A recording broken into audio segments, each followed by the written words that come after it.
हरे कृष्णा। भागवत गीता 3.42 कर्म योग chapter. It's a very important shlok, so I thought that I should discuss it with you. इंद्रियाणि पराणि आहुः इंद्रिभ्यः परं मनः मनस्तु परा बुद्धियो बुद्धे परस्तस्तु सः।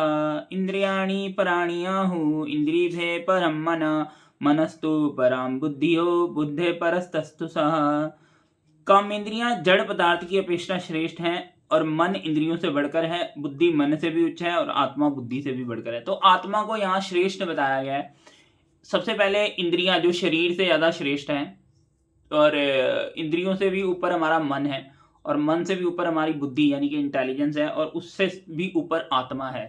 तो इसका अब थोड़ा सा तात्पर्य पढ़ लेते हैं। पहले इंद्रियां काम के कार्यकलापों के विभिन्न द्वार हैं, काम का निवास शरीर में है किंतु उसे इंद्रिया रूपी झरोके प्राप्त हैं। अतः कुल मिलाकर इंद्रियां शरीर से श्रेष्ठ हैं। श्रेष्ठ चेतना या कृष्णा भावना अमृत होने पर यह द्वार काम में नहीं आते। कृष्णा भावना अमृत में आत्मा भगवान के साथ सीधा संबंध स्थापित करता है। अतः यहाँ पर वर्णित शारीरिक कार्यों की श्रेष्ठता परमात्मा से आकर समाप्त हो जाती है। शारीरिक कर्म का अर्थ है इंद्रियों के कार्य और इन इंद्रियों का अवरोध का अर्थ है सारे शारीरिक कर्मों का अवरोध। लेकिन चूंकि मन सक्रिय रहता है अतः शरीर के मौन तथा स्थिर रहने पर भी मन कार्य करता रहता है। यथा स्वप्न के समय मन कार्यशील रहता है किंतु मन के ऊपर भी बुद्धि की संकल्प शक्ति होती है और बुद्धि के ऊपर स्वयं आत्मा होती है। अतः यदि आत्मा प्रत्यक्ष रूप से परमात्मा में रत रहे तो अन्य सारे अधीनस्थ यथा बुद्धि मन तथा इंद्रियां स्वतः रत हो जाती हैं।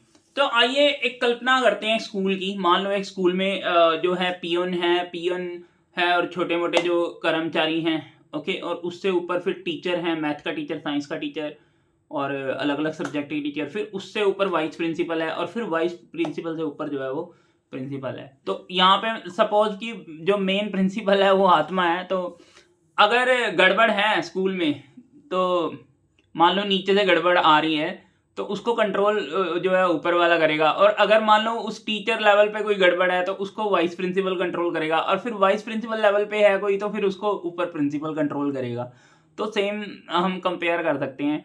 इसी तरीके जो आत्मा वो श्रेष्ठ है।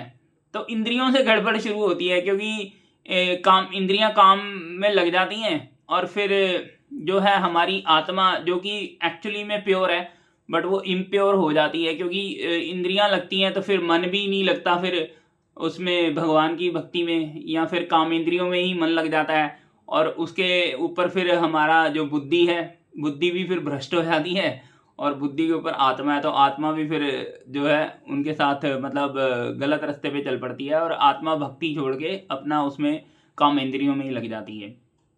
तो अलग अलग लेवल पे जो गड़बड़ है तो लेकिन सबसे ऊपर क्या है आत्मा। अगर हम आत्मा को कंट्रोल, अगर प्रिंसिपल सख्त होगा तो कोई भी गड़बड़ करने की कोशिश नहीं करेगा, है ना।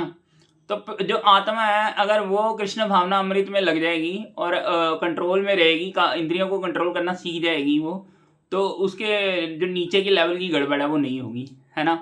तो यहाँ पे इस श्लोक में यही बताया जा रहा है कि आत्मा जो है वो सबसे बढ़कर है और अगर आत्मा कृष्णा भावना अमृत में लीन हो जाएगी तो जो नीचे का है वो भी जो है सारा एकदम कंट्रोल में रहेगा, हिसाब किताब।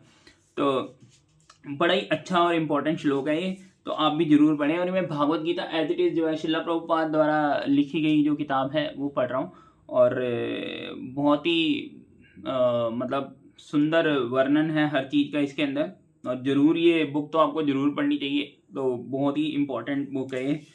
और एक चीज़ मैं और कहना चाहता हूँ, जो बारिश की बूंद होती है, अब बारिश की बूंद धरती पे गिरती है लेकिन बारिश की बूंद पवित्र होती है, एकदम प्योर होता है पानी, है ना। लेकिन जैसे वो गिरता है तो मिट्टी में मैला हो जाता है वो पानी। तो उसी तरीके आत्मा जो है वो एकदम प्योर है, लेकिन जैसे ही वो इस शरीर को धारण करती है और फिर हमारी इंद्रियां जो है काम क्रोध ये सब उसमें लग जाती हैं तो उसके बाद आत्मा जो है उसके ऊपर भी एक परत चढ़ जाती है ना, धूल मिट्टी की, जैसे शीशे के ऊपर धूल चढ़ गई, तो वो वाली बात है। तो इसी तरीके जो है इस चैप्टर के अंदर बहुत अच्छे तरीके से इन सब चीज़ों का विवरण किया गया। हरे कृष्णा, श्रील प्रभुपाद की जय हो, हरि बोल।